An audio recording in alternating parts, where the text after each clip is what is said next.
Hello warriors, मी सुप्रिया आणि तुम्ही पाहत आहात वॉरियर ऑफिसर एज्युकेशनल चॅनल आणि आपण करत आहोत फक्त लढण्याची नव्हे जिंकण्याची तयारी। आजच्या व्हिडिओमध्ये मी तुम्हाला प्रॉमिस केल्याप्रमाणे तलाठी भरतीसाठी जो स्टडी प्लॅन आहे तो स्टडी प्लॅन मी तुमच्यासोबत शेअर करणार आहे। आणि हा जो स्टडी प्लॅन आहे बेसिकली ज्या पद्धतीने आपण चॅलेंजेस घेतो 180 डेज चॅलेंज असेल किंवा आता 150 डेज चॅलेंज असेल, ज्याच्यामध्ये मी तुम्हाला डेट वाईज आणि डे वाईज टार्गेट देते, जिथे की तुम्ही म्हणजे ज्या दिवशी जो अभ्यास सांगितलेला आहे त्यानुसार करता। ज्यावेळेला आपण तलाठी भरतीचा स्टडी प्लॅन पाहतोय त्यावेळेला मी थोडेसे चेंजेस याच्यामध्ये केलेत। तिथे तुम्हाला डेट वाईज स्टडी प्लॅन न देता मी डे वाईज दिलेला आहे। म्हणजे जसं इकडे तुम्हाला date wise plus day wise मिळतं की डे 1 असेल तर डेट कुठली आहे आणि त्या दिवशी तुम्ही काय अभ्यास करणार। बट इकडे ज्यावेळेला मी तुम्हाला स्टडी प्लॅन देते तर त्यावेळेला आपण काय करत आहोत की तुम्हाला मी डे वाईज देते, म्हणजे डे 1, डे 2, डे 3 असं। त्याचं रिझन काय आहे तर बऱ्याचदा जसं 180 डेज चॅलेंज काही स्टुडंटनी जॉईन केलं, 150 डेज चॅलेंज जॉईन केलं, तर त्यांना प्रॉब्लेम काय होतो की जे मागचे टार्गेट्स जे झालेले आहेत तर त्यांना ते मागच्या डेटचं इनकम्प्लीट टास्क जे आहेत ते कसे कंप्लीट करायचे हे नाही समजत। पण ॲक्च्युली ते एक्झामची डिमांड पण होती आहे, कारण एक्झामच्या डेट्स आपल्याला माहिती आहेत आणि तेवढ्या दिवसांमध्ये तेवढा जो काही सिलेबस आहे किंवा जे काही तुमची रिव्हिजन असेल, प्रॅक्टिस असेल, क्वेश्चन पेपर असेल, या गोष्टी कंप्लीट होणं गरजेचं आहे। तलाठी भरतीचा विचार केला तर आपल्याला अजूनही एक्झाम डेट माहिती नाही आहे। आपण जस्ट ती इमॅजिन करतोय किंवा एक्सपेक्ट करतोय की 2.5 महिन्यांमध्ये 3 महिन्यांमध्ये एक्झाम होईल म्हणून, कारण वॅकन्सी येणार, ॲड येणार, त्याच्यानंतर फॉर्म भरायचे आहेत आणि त्याच्यानंतर एक्झाम होईल। साधारणतः 2 महिन्यांचा जो पिरियड आहे तो आपण एक्सपेक्ट करतोय आणि त्याच्यानुसार आपला स्टडी प्लॅन असेल। सो इथे एक डिफरन्स काय असेल इतर प्लॅनपेक्षा, इथे सुद्धा तुम्हाला डे वाईज टार्गेट मिळतील। फरक फक्त इतका आहे की इथे डे 1, डे 2 अशा पद्धतीने टार्गेट्स दिलेत, ज्याच्यामुळे की तुम्हाला जर समजा म्हणजे कोणी पहिल्या दिवसापासून प्लॅन फॉलो केला तर त्याचा तो रेग्युलर होईल। जर कोणी लेट प्लॅन फॉलो करणार असेल तर तिथे सुद्धा ते काय करतील, डे 1 पासून जे काही स्केड्यूल आहे ते फॉलो करायला सुरुवात करतील, ज्याने मग तुम्ही कधीही जरी प्लॅन सुरू केला तरी तुम्हाला अडचण येणार नाही की मी मागचं जे राहिले ते कसं करू। कारण हा जो प्लॅन आहे तो मी जसं 180 डेज डेली देते त्या पद्धतीने डेली म्हणजे मी प्रयत्न करेन, बट मी प्रॉमिस नाही करू शकत। पण हां, मी तुम्हाला ऑलरेडी जो म्हणजे ऑलमोस्ट 50 डेजचा जो प्लॅन आहे तो मी तुम्हाला देते, 55 डेजपर्यंतचा। तर त्याच्यामध्ये तुमचा जो सिलेबस आहे, जे काही आवश्यक असणारे टॉपिक आहेत ते, प्लस त्याच्यासोबत क्वेश्चन्सची प्रॅक्टिस, हे सगळं झालं पाहिजे। सिलेबस पण कंप्लीट झाला पाहिजे। देन तुमच्याकडे जो काही कालावधी मिळतो त्याच्यामध्ये मग तुम्ही फक्त आणि फक्त क्वेश्चन पेपर सॉल्विंग कराल, तुम्हाला एक आयडिया येईल की तुम्हाला किती मार्क्स मिळतात। तर त्याचबरोबर तुम्हाला माहिती आहे की एक्झामच्या बाबतीमध्ये जी काही चर्चा चालू आहे की म्हणजे आता TCS वगैरे, TCS IBPS यांच्याकडे आता एक्झाम जाणार आहे, मग तो जो पॅटर्न आहे त्या पॅटर्नचं काय करायचं। बऱ्याच ठिकाणी तुम्हाला हेही ऐकायला मिळालं असेल की जो काही सिलेबस असतो किंवा जो काही रेग्युलर पॅटर्न असतो TCSमध्ये तो ॲज इट इज पॅटर्न जो आहे तो फॉलो केला जात नाही, किंवा ज्या पद्धतीने सिलेबस दिला त्याच पद्धतीने प्रश्न येतील याचंही काही सांगता येत नाही। पण आपल्याला एवढं कन्फर्म माहिती आहे की सिलेबसमध्ये मराठी, इंग्लिश आहे, त्याच्यानंतर सामान्य ज्ञान आहे, गणित बुद्धिमत्ता आहे, तर ॲटलिस्ट या विषयांवरती प्रश्न येणार आहेत। तर तुम्हाला त्या विषयांची तयारी परफेक्ट करायची आहे। बिलकुल या फंदात नाही पडायचं की अरे हे विचारलं जाईल, हे नाही विचारलं जाणार। तुम्हाला प्रत्येक घटक हा परफेक्ट करायचा आहे। का करायचा आहे त्याचं रिझन, तुमच्याकडे अजून वेळ आहे आणि तुम्हाला काही झालं तरी या अटेम्प्टमध्ये रिझल्ट आणायचा आहे। स्पर्धा मोठी आहे, प्रत्येकजण यावेळेला नोकरीसाठी धडपडतोय। मग ते अगदी क्लास 1ची तयारी करणारे जरी असतील, रिझल्ट न आलेले लोक सगळे सरळ सेवा भरतीकडे वळत आहेत आणि त्याच्यामध्येही तुम्हाला जर नंबर काढायचे तर तुम्हाला त्या पद्धतीने अभ्यास करणं आणि कुठल्याही गोष्टीला बगल न देता अभ्यास करणं गरजेचं आहे। याचा अर्थ असा नाही की अगदी म्हणजे लाईन टू लाईन प्रत्येक गोष्ट केली पाहिजे। जेवढं MPSCला डीपमध्ये प्रश्न विचारले जातात तेवढ्या डीपमध्ये इकडे प्रश्न येत नाहीत, पण इथे जे काही प्रश्न येतात जे की वरवरचे असतील तरीसुद्धा तो टॉपिक जर तुमचा व्यवस्थितपणे झालेला असेल तरी चुकून डीपमध्ये प्रश्न आला तरीसुद्धा तुमचा तो बरोबर येऊ शकतो। आता आपण आपल्या प्लॅनकडे जर आलो तर या प्लॅनमध्ये बेसिकली याचं वैशिष्ट्य काय आहे, जसं की बाकीच्या प्लॅनच्या बाबतीत असतं तसंच इथे तुम्हाला डेली टार्गेट मिळतील। आणि हा वॉरियर ऑफिसरचा प्लॅन आहे, हे मी स्पेसिफिकली का सांगते कारण मी खूप ठिकाणी पाहते की एवढी मेहनत घेऊन मी प्लॅन बनवलेला असतो, बऱ्याच जणांना वाटतं की काय तेव्हा प्लॅन तर फक्त शेअर करतात, पण तो प्लॅन मी म्हटलं की लगेच दुसऱ्या दिवशी काय येत नाही। म्हणजे ज्या क्षणी माझ्या डोक्यामध्ये विचार येतो की हे तुमच्यासोबत शेअर करायला पाहिजे का, त्या क्षणी मी तो व्हिडिओ बनवलेला असतो, तुमचा ओपिनियन घेतलेला असतो, तिथून पुढे मला त्या प्लॅनवरती काम करावं लागतं आणि त्याच्यासाठी त्या सगळ्या गोष्टी जर टाइम टेबलमध्ये बसवायच्या असतील तर खरंच खूप मेहनत लागते।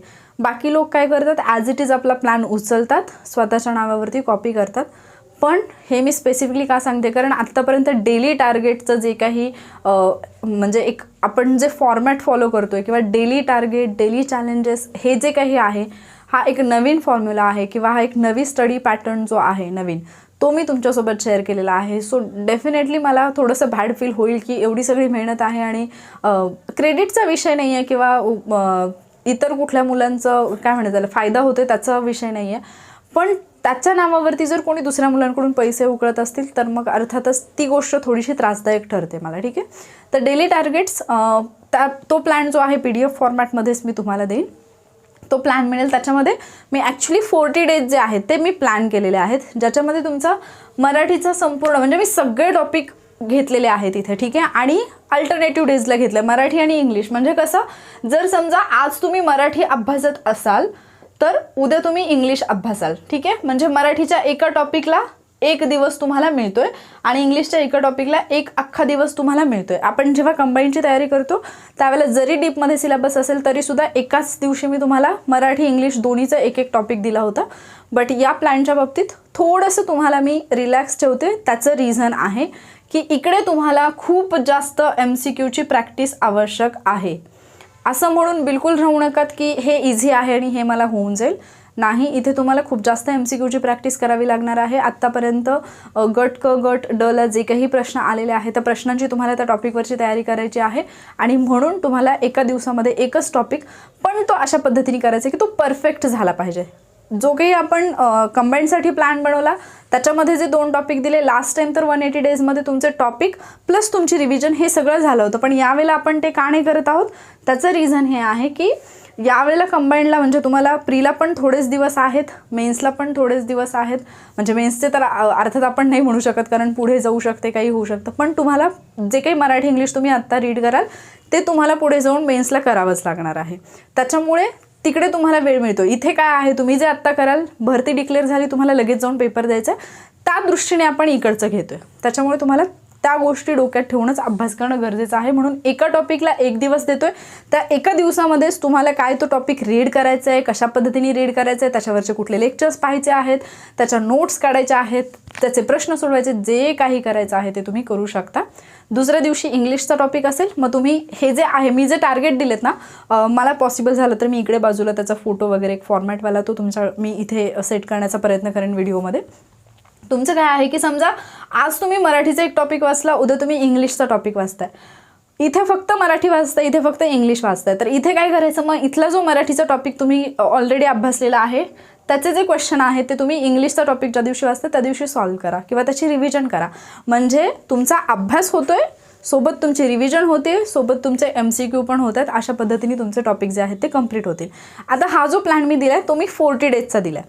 त्याच्यामध्ये तुम्हाला डेली एक मराठीचा टॉपिक पाहायला मिळेल, मराठीसोबत तुम्हाला मॅथ्स रिझनिंग पाहायला मिळेल. ठीक आहे, त्याच्यानंतर इंग्लिश पाहायला मिळेल आणि इंग्लिशसोबत तुम्हाला GS पाहायला मिळेल. लेट मी कन्फर्म, येस,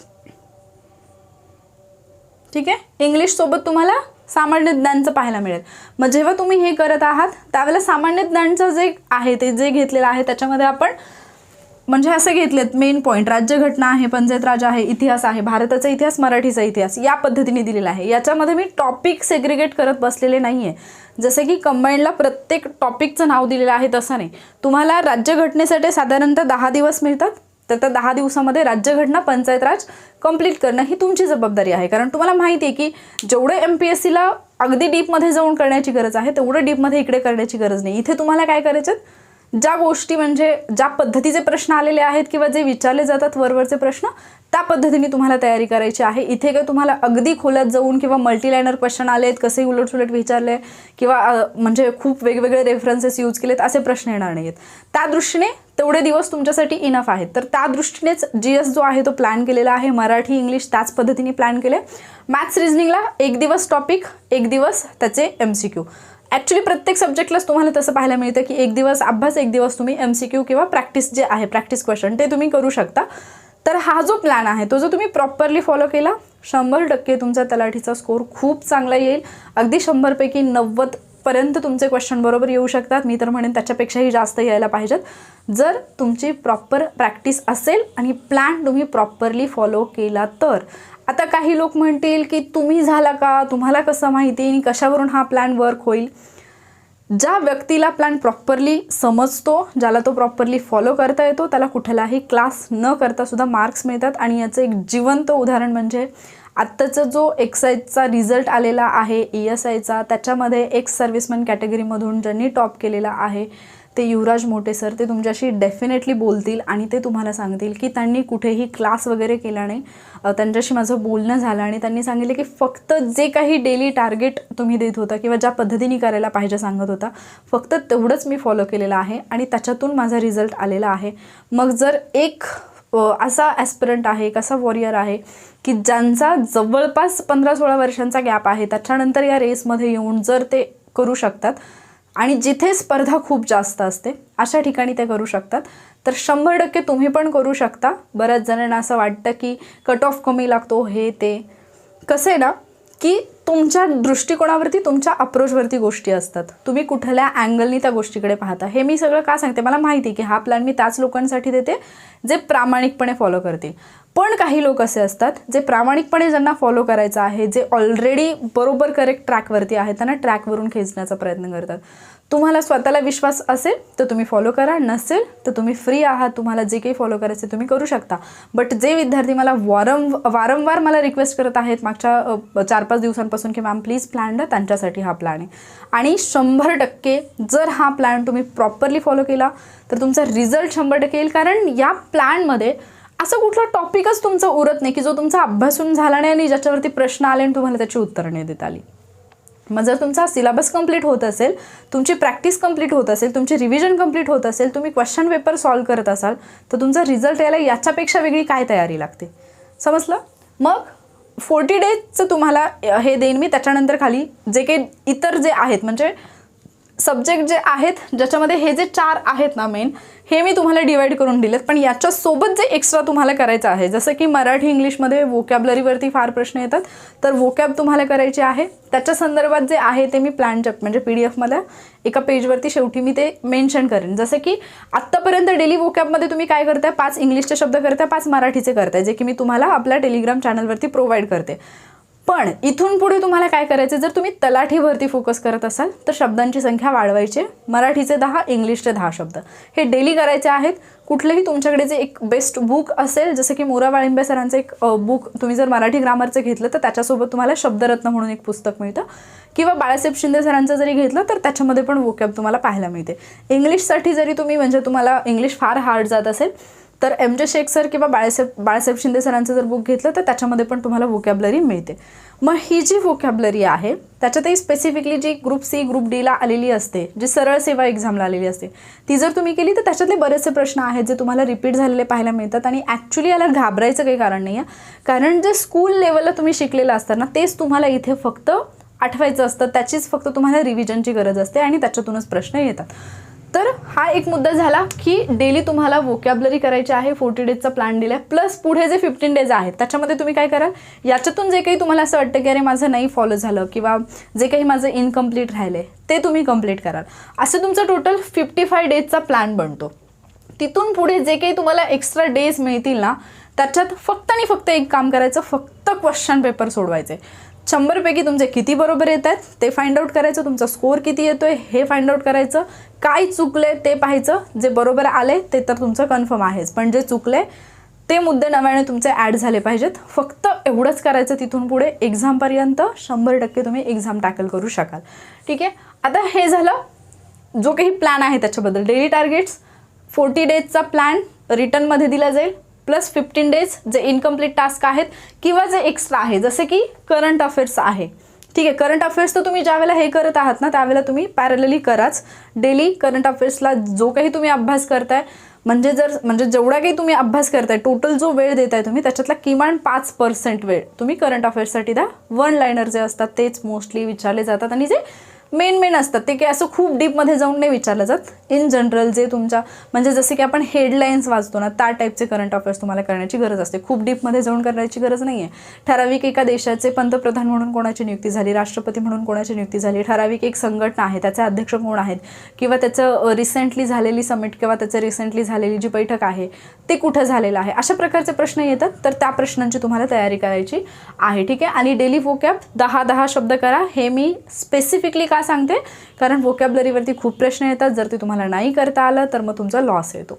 ठीक आहे. त्याच्यानंतर क्वेश्चन पेपर सॉल्विंग कधी होईल हे सगळं झाल्यानंतर मग तिथून पुढे तुम्हाला फक्त क्वेश्चन पेपर सोडवायचे आहेत. मग याचा अर्थ असा आहे का की या 55 डेजमध्ये किंवा 40 डेजमध्ये तुम्ही बिलकुल क्वेश्चन सोडवणार नाही आहात? चूक. ज्यावेळेला तुम्ही हे सगळं काही करताय त्यावेळेला प्रत्येक सब्जेक्ट नंतर, समजा तुम्ही मराठी अभ्यासला तर मराठीनंतर तुम्हाला त्याचे MCQ, जो टॉपिक सोडवला त्याचे MCQ करायचे आहेत. इंग्लिशचा जो टॉपिक तुम्ही अभ्यासला त्याच्यानंतर MCQ करायचे. आणि मराठी आणि इंग्लिशचे जे मी काही टॉपिक तुम्हाला दिलेले आहेत, जे काही टाइम टेबल मी दिलेला आहे त्याच्यामध्ये बेसिकली मराठीचा जो सब्जेक्ट आहे तो अभ्यासल्यानंतर इंग्लिशचा सब्जेक्ट तुम्हाला इझी जावा या अर्थानेच ते टाइम टेबल बनवलेलं आहे. म्हणजे जर तुम्ही मराठीतून नाम वाचलेलं असेल तर इंग्लिशमध्ये तुम्हाला मी नाऊन दिलेलं आहे, की मग तुम्हाला त्या 2 गोष्टी फक्त तुम्हाला काय करायचं, पॅरलली इंग्लिशमधले शब्द लक्षात ठेवायचे आहेत. की विशेष नाम असेल तर प्रॉपर नाऊन आहे, भाववाचक असेल तर ॲब्स्ट्रॅक्ट आहे, हे फक्त तुम्हाला लक्षात ठेवायचं. म्हणजे तुमचा अभ्यास थोडासा इझी होईल आणखी. ठीक आहे. या पद्धतीने आपण मराठी इंग्लिशचं केलेलं आहे. आणि अशाच पद्धतीने जो काही म्हणजे इथे जे आता पॉईंट आहेत, जसं मी इतिहासमध्ये तुम्हाला भारताचा इतिहास सांगितला आहे, महाराष्ट्राचा इतिहास सांगितला आहे, जे कुठलं बुक तुम्ही रेफर करता, जसं की मी आधीच सांगितलं की MPSC इतकं डीपमध्ये नाही विचारलं जात. तुम्ही कुठला ठोकळा वाचताय किंवा कुठलं एक स्पेसिफिक बुक घेतलेला आहे तुम्ही तलाठी भरतीसाठी, तर त्याच्यातून करताना मग त्याच्यामध्ये जे टॉपिक दिलेले आहेत, जर मी तुम्हाला महाराष्ट्राच्या इतिहासासाठी 5 दिवस दिले असतील तर त्या 5 दिवसामध्ये महाराष्ट्राचा इतिहास जो आहे त्याच्यामध्ये जे काही टॉपिक आहेत ते तुम्हाला कव्हर करायचे आहेत. जर मी तुम्हाला भारताचा इतिहास दिला आहे तर त्याच्यामधले टॉपिक कव्हर करायचे. जर मी तुम्हाला समाज सुधारक सांगितले तर ते तुम्हाला कंप्लीट करायचं आहे. राज्यघटना सांगितली तर राज्यघटना, त्याच्यामध्येच पंचायत राज पण, म्हणजे राज्यघटना जिथे मेन्शन केले तिथे पंचायत राज पण असेल. ठीक आहे. त्याच्यानंतर भौतिकशास्त्र, रसायनशास्त्र आणि जीवशास्त्र याच्यामध्ये मी विज्ञान एवढंच मेन्शन केलंय. तुमच्या सोयीनुसार तुम्हाला आधी रसायन घ्यायचे, आधी भौतिक घ्यायचे का आधी जीवशास्त्र घ्यायचे हे तुम्ही डिसाईड करा आणि त्याच्यानुसार करा. 1 लाइनर क्वेश्चन येतात, जास्त टेन्शन घ्यायची गरज नाही. आणि त्याच्यानंतर भारतीय संस्कृती आणि शेजारील देशांची माहिती हे मी स्पेसिफिकली तिथे ॲड नाही केलेलं, कारण हे जे काही एक्स्ट्रा डेज तुम्हाला मिळतात त्याच्यामध्ये ज्या वेळेला तुम्ही MCQ पाहताय तर त्याच्यातून तो डाटा तुमचा कव्हर होणार आहे. एक ज्यावेळेला तुम्ही म्हणजे बाकीचे सब्जेक्ट करताय त्याच्यासोबत तुम्ही भूगोल करणं हे अपेक्षित आहे. आणि जेव्हा तुम्ही भूगोलचा अभ्यास करता त्यावेळेला महाराष्ट्राच्या असतील किंवा भारताच्या असतील तर सीमा या तुम्हाला कराव्या लागतात. महाराष्ट्राच्या आजूबाजूची राज्य सीमेला लागून असणारी ती तुम्हाला करावी लागतात, देशाची पण करावी लागतात. तर तो पॉईंट म्हणजे ते जे काही मुद्दे आहेत ते पण जे हे 15 डेज आहेत त्याच्यामध्ये तुम्हाला करायचे आहे. ठीक आहे. त्याच्यासाठी स्पेसिफिकली मी इकडे मेन्शन केलेलं नसेल. तर हा व्हिडिओ याच्यासाठी आहे की फक्त प्लॅन जर तुम्ही पाहिला तर तुमचं खूप जास्त कन्फ्युजन होईल, किंवा मे बी तुम्ही नको ते प्रश्न विचारत बसाल. प्लॅन फॉलो करण्याऐवजी तुमचा सगळा फोकस वेगळ्याच कुठल्या तरी गोष्टीवरती असेल, ते तुमचं कन्फ्युजन होऊ नये म्हणून हा प्लॅन आहे. हा प्लॅन तुम्हाला कुठे मिळेल, जे नवीन विद्यार्थी आहेत त्यांच्यासाठी. टेलिग्रामला आपला चॅनल आहे ज्याचं नाव आहे वॉरियर ऑफिसर. तुम्ही @वॉरियर ऑफिसर असं जर टेलिग्रामला सर्च केलं तर तुम्हाला आपला चॅनल मिळून जाईल. वॉरियरमध्ये WA असतं, बरेच जण WO करतात आणि चॅनल सापडत नाही. शिवाय या व्हिडिओच्या डिस्क्रिप्शनमध्ये सुद्धा तुम्हाला चॅनलची लिंक मिळेल, तिथूनही तुम्ही जॉईन करू शकता, किंवा डिरेक्टली टेलिग्रामवरती जरी तुम्ही वॉरियर ऑफिसर सर्च केलं तरीसुद्धा तिथे तुम्हाला चॅनल मिळून जाईल. तिथे मी तुम्हाला PDF स्वरूपामध्ये प्लॅन देईल. तो प्लॅन प्रॉपरली तुमच्याकडे नोट डाऊन केलेला असला पाहिजे. डेली टार्गेट काय आहे ते चेक करायचं आणि फॉलो करायचं. ज्या दिवशी तुम्ही व्हिडिओ पाहताय त्या दिवशी कम्प्लिटली मेंटली प्रिपेअर राहा की उद्यापासून फॉलो करायचं आहे. आणि सेकंड डेपासून इथे जो Day 1 असेल तो तुमचा तिथे Day 1 सुरू होईल. म्हणजे जर समजा आज आय थिंक 5-6 तारीख आहे, जर समजा आज तुम्ही व्हिडिओ पाहताय 7 तारखेला तुमचा Day 1 असेल. समजा तुमच्यापैकी कोणीतरी आहे की जे लेट व्हिडिओ पाहताय, जसं की 7 तारखेला 8 तारखेला पाहतायत, तर तिथून पुढे ज्या दिवशी तुम्ही प्लॅन सुरू करता, एखाद दिवशी जर सकाळीच तुम्ही व्हिडिओ पाहिला तर त्या दिवसापासूनच तुमचा डे 1 असेल आणि डे 1चे जे काही टास्क असतील ते तुम्ही कंप्लीट करायचे आहेत. मराठी इंग्लिशचे जे टॉपिक आहेत, मॅथ्स रिझनिंगचे जे टॉपिक आहेत ते मी तुम्हाला सेग्रिगेट करून दिलेत, नावासहित टॉपिक दिलेत. तर ते नावासहित जो टॉपिक सांगितला तो त्या दिवशी करा. त्याच्यामधले बेसिक पण करा आणि यापूर्वीचे जे क्वेश्चन्स आहेत विचारलेले, जसे की तुम्हाला TCS IBPSचे बुक्स अवेलेबल आहेत ज्याच्यामध्ये तुम्हाला ते क्वेश्चन्स मिळतील त्याच्यातून, किंवा तलाठीची PDF पण आहे त्याच्यातून मिळतील. मी PDF जी आहे ती शेअर करेन आज नक्की. मी मागे बोलले होते पण मला कोणी विचारलं नाही आणि मी पण विसरून गेले.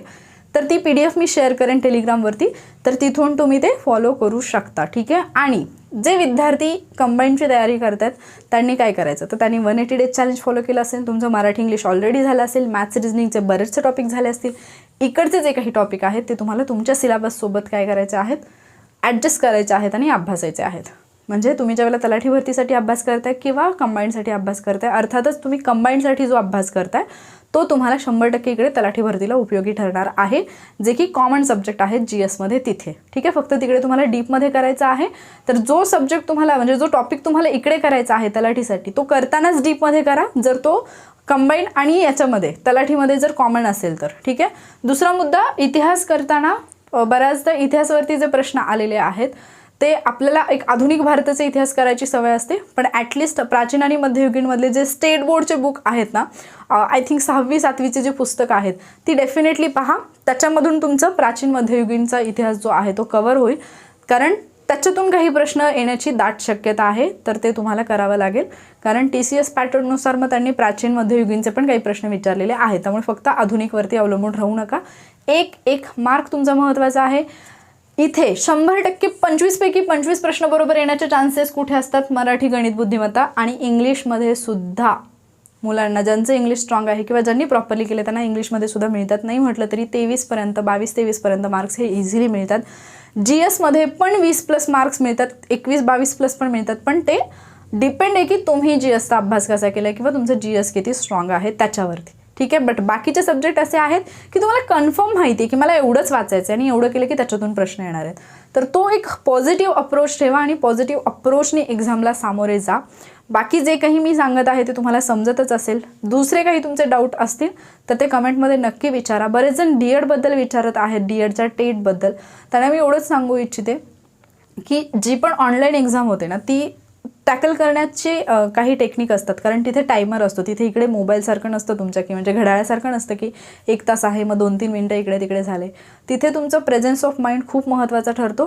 आणि स्पेसिफिकली इथे सुद्धा मी सांगेन गणित बुद्धिमत्तेच्या बाबतीमध्ये जे पझलवरचे क्वेश्चन येतात, इथे एक नवीन पॅटर्न तुम्हाला पाहायला मिळतो की सेंटेन्सचा सिक्वेन्स लावा. तो मराठी इंग्लिशमध्ये पण पाहायला मिळेल तुम्हाला की सेंटेन्स दिलेले असतील ते शफल केलेले असतील, त्याचा क्रम तुम्हाला लावायला सांगितला जातो की ज्याच्यातून एक अर्थपूर्ण असा पॅसेज तयार होईल. ज्यावेळेला तसे प्रश्न येतात किंवा काही प्रश्न काय येतात की एक स्टोरी दिलेली असते, स्टोरी टाईप म्हणजे एक पॅरा दिलेला असतो आणि त्याच्यावरती एक प्रश्न असतो आणि 4 ऑप्शन असतात. त्याच पॅरावरचा प्रश्न नेक्स्ट म्हणजे जर समजा 50 नंबरचा प्रश्न आला तर 51वा प्रश्न वेगळाच कुठला तरी असेल, 52वा वेगळाच कुठला तरी असेल, 53वा प्रश्न अगेन सेम पॅरावरती आलेला असतो, परत तोच पॅराग्राफ असतो आणि खाली त्याचे प्रश्न असतात. हे बऱ्याचदा होतं जेव्हा तुम्ही ऑनलाईन एक्झाम देत असता. मग ते मॅथ्स रिझनिंगच्या बाबतीत असू शकतं किंवा मराठीच्या बाबतीतही असू शकतं की असं पॅराग्राफ दिलेला आहे आणि त्याचे प्रश्न आले. तर त्या बाबतीत मग ज्यावेळेला तुमचा पॅराग्राफ म्हणजे ज्यावेळेला तुम्ही फर्स्ट टाईम तो पॅराग्राफ रीड करताय त्याच वेळेला तो केअरफुली रीड करा, कारण तिथे तुमच्याकडे टाईम नसतो. ठीक आहे. तर स्पेसिफिकली डेटसाठी असं काही म्हणजे मी स्पेसिफिकली काही तयारी केली नव्हती.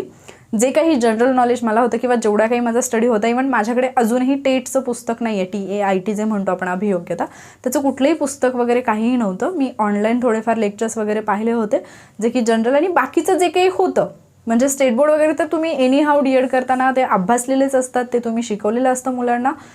तर त्याच याच्यावरती जी मी एक्झाम दिली त्याच्यामध्ये माझा स्कोर एवढा चांगला आला होता. मग आता हा तुमचा प्रश्न आहे की तुम्ही कशा पद्धतीने जाता, पण मी एवढं तुम्हाला नक्की सजेस्ट करेन की टेटचे यापूर्वीचे जे क्वेश्चन्स आहेत ते 100% अभ्यासा, कारण ते प्रश्न तुम्हाला एक दिशा देतील की कशा पद्धतीने अभ्यास करायचा आहे त्याबद्दल. ठीक आहे. बाकी जर तुमचा या प्लॅनबद्दल काही डाऊट असेल तर तो 100% मला तुम्ही कमेंट बॉक्समध्ये विचारा किंवा मे बी माझ्याकडून काही चुकून विसरलं असेल तर ते सुद्धा मेन्शन करा. मी डेफिनेटली ते ॲड करण्याचा प्रयत्न करेन. तुम्हाला हा प्लॅन जो काही म्हणजे जे काही एफर्ट्स मी घेते ते जर तुम्हाला हेल्पफुल ठरत असतील तर व्हिडिओला लाईक आणि शेअर करा नक्कीच. कारण बऱ्याच विद्यार्थ्यांना खूप लेट व्हिडिओ मिळतात, खूप लेट ते पाहतात आणि मग तिथून पुढे प्लॅन फॉलो करणं हे त्यांना अवघड होऊन जातं. तर तुमची हेल्प व्हावी इतरांना म्हणून हा व्हिडिओ शेअर करा. आणि तुम्ही नवीन असाल, पहिल्यांदा व्हिडिओ पाहत असाल, नव्याने चॅनल जॉईन केला असेल, म्हणजे चॅनलला नव्याने भेट दिली असेल तर सबस्क्राईबसुद्धा करा. थँक्यू.